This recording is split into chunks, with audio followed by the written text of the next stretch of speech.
Hello guys, and welcome to this video to learn about vertical root fractures in the presence of artifacts.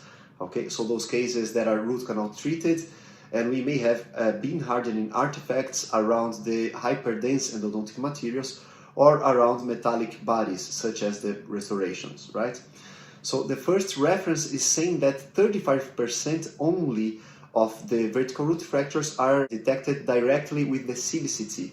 But we know that in the reality we can detect more than that because we have the clinical examination, so we need to understand how to diagnose these fractures, right?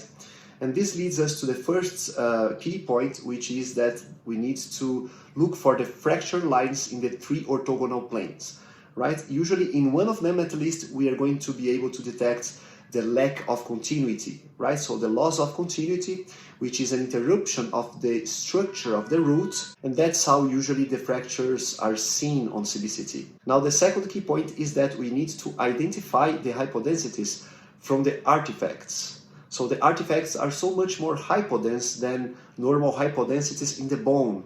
I am saying hypodense instead of radiolucent because it's 3D in case you guys didn't know this, okay?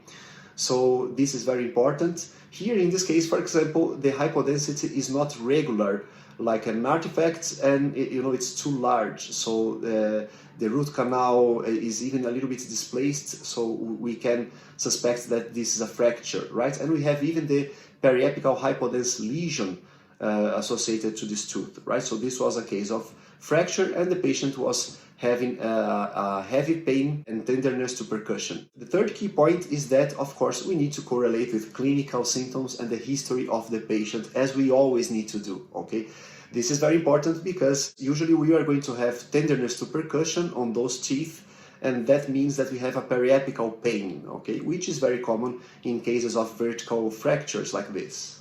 So those were the key points of today. If you guys liked, please hit the like button and see you guys in the next videos.